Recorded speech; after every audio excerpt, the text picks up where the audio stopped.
What's up, guys? Welcome to the Stats Free Sports channel. Here to bring you my live reaction, live recap from Game 3, Lakers versus Warriors. Now, let's discuss it. So, I hate I didn't do Game 2. I don't like doing my recaps or reactions a day later. I like doing them right away, fresh starts, real ideas right away, So, I look like a Lakers homer, kind of, sort of, even though I went for the Warriors in 6 games. I look like a Lakers homer or a Lakers guy. I keep doing a Lakers win only. I did game 1 reaction and I did game 3 reaction. Sadly, those both of my days off, so I could stay up late, watch the game, all that good stuff. So, but like I said, I did choose Warriors in my Lakers versus Warriors prediction video. I did it prior to the series. Um, but as I said in that prediction video, also, the only way the Warriors will lose is if they beat themselves. And today, same as game 1. Fouls, a lot of fouls, a lot of techs, and the only main scorers really were their big three: Wiggins, Curry, and Klay Thompson. They got nothing but fouls and techs from Draymond Green and JaMychal Green. Poole had nothing for him. Even Looney, going to the fourth quarter, he had only 4 rebounds. So, you know, just a tough day. And it reminds me of last year's Warrior team, and they won the title, but a lot of not a lot of reasons. The main reasons why a bunch of people, excuse me, didn't really think the Warriors would beat the Celtics was because their mindset. They had a bunch of duds, a bunch of lows last year when they should have just dominated teams. Like the pre KD Warriors and even the KD Warriors. There was no duds really. They came out even on their bad games. They were still winning games. But this team here and even last year's team kind of iffy. It was kind of you get them good, you get good Warriors one game, next game I don't know. And same thing this year. Can they overcome that? We'll see. I do have them winning game 4, but hey, I've been wrong all series. The only game I've been right about so far was game 2.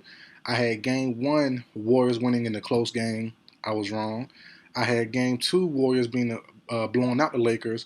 I was correct there. I figured they would blow them out at least one of those home games. And I had game 3 Warriors winning a very close game.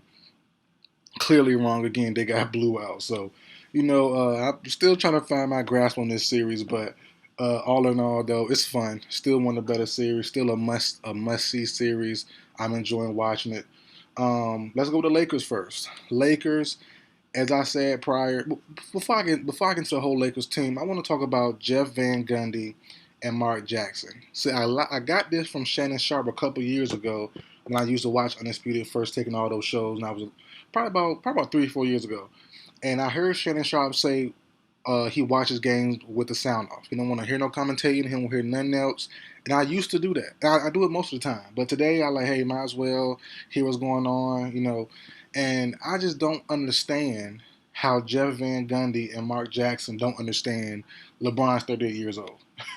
Year 20, 38 years old. How many straight finals back to back in a couple years ago? How many long playoff trips? What do you want him to do? You hear Jeff Van Gundy whining and crying about LeBron need to be aggressive all game long, show effort all game long. You can't.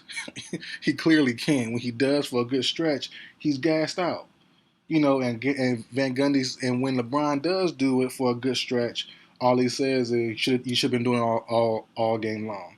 It doesn't make sense. I don't understand what they don't understand.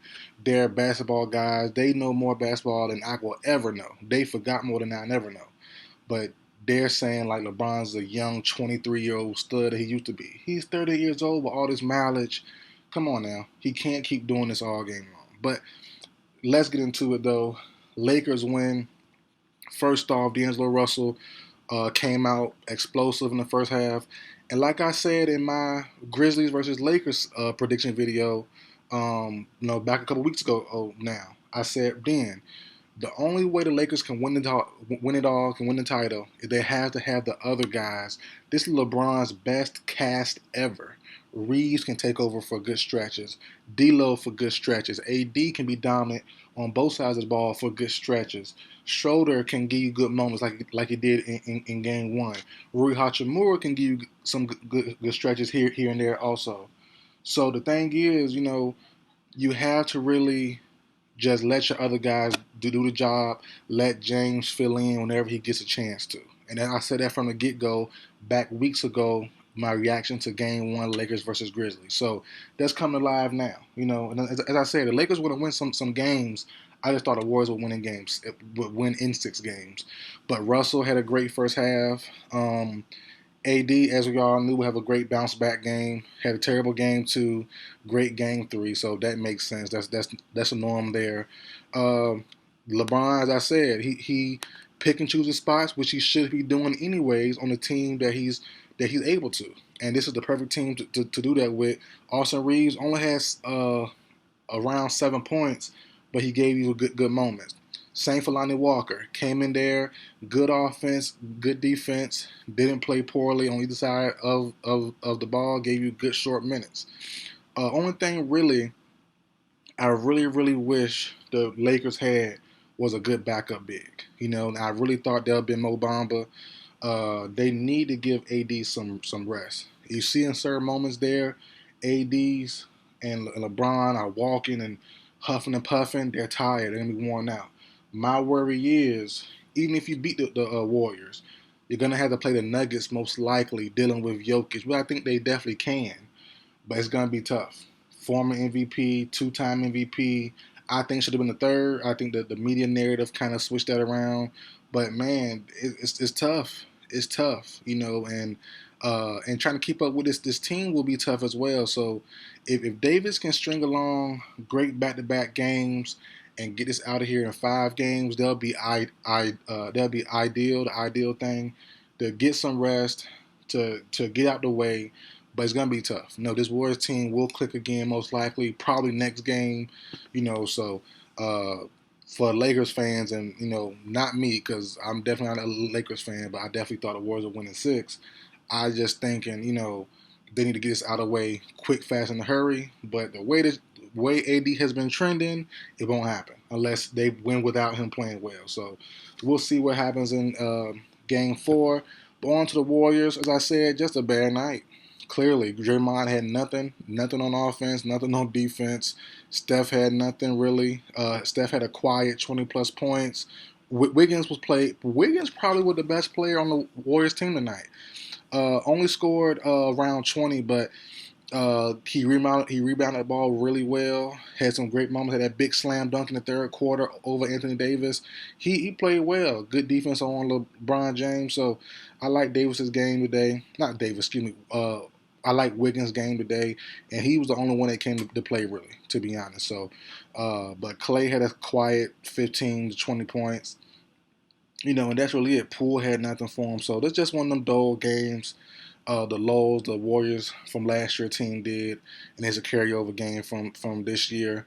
Um, I'm thinking Game 4 they might rely on some Jonathan Kuminga play, maybe, but I don't think. I mean, it's tough. I read an article from Bleacher Report. I will say that I always name places I've get ideas from or seen stuff from. And Bleacher Report made a case after Game 1 saying Kuminga should be playing.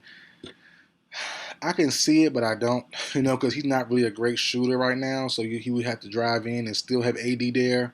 But he is athletic. He is a rim runner. So he's big physical, just like Andrew Wiggins. So it makes sense, but not really. Moses Moody gave you a couple minutes here and there. Well, he played a lot of minutes, but he only gave you 5 points. Had some good moments. He hit a nice three back in the second quarter when the game was pretty close, but nothing after that really. Dante DiVincenzo, nothing really. 13 minutes, about 2 points. So the Garrett Payton, nothing really. So they just need the team to step up like they did in Game 1 and Game 2. That's all it is, really. When the Warriors don't show and they beat themselves, it really shows, and they look terrible tonight as a full team. Especially with the Tex, Jermichael Green, and Draymond Green. And just seeing the bad moments of Green, it makes you think like, man, they can't bring him back for another year. But seeing the great moments like they probably will have in Game 4, Green passing the ball, Green, because the Warriors are a great team in making adjustments. So like I said, I fully expect them to bounce back. If not, win, at least play a lot better than what they did. But I do expect them to win Game 4. But just to see them, just to see Green play at the Warriors' fullest is like, man, I can see why fans want Green to stay. But especially a night like tonight, no points, barely any rebounds, barely any assists. It's like, man, why would you want to keep Green? 5 fouls, get you a tech, fusses and whines and cries all game. So, I see it both ways. He is getting older. His shot left him all the way. There's no shot, there's no runner, there's no floater, nothing. The whole only thing in Draymond's arsenal right now is defense, rebounding, and assists. And that's, like I said, that was no show tonight. None of it. So it's a weird thing. The Warriors are definitely in a weird spot with trying to get Draymond and what his future holds. But all in all, man, great game 3 by the Lakers. Everyone they needed showed up. Bron showed up. AD, D. Russell in the first half. And even like I said, a guy like Lonnie Walker who didn't score too many points but had some great moments on defense. Great defense, great offensive moments, moved the ball well, didn't hold the ball, didn't stagnate the ball or the game. And also, you've seen him get the ball a couple times, and he went to go score. He's a scorer. He's a natural born scorer. That's why I love the fit when they got him. They love the fit to go with Braun because he's a natural scorer. He's going to look to score the ball, and he can assist also. So that's something that's great there. He rebounded well tonight as well, about 5 rebounds. So all in all, man, great game by the Lakers. Everyone needed showed up, and the Warriors, no one showed up but their big 3. So that's it for the video, guys. Like, share, comment, subscribe. I'll see you guys next time.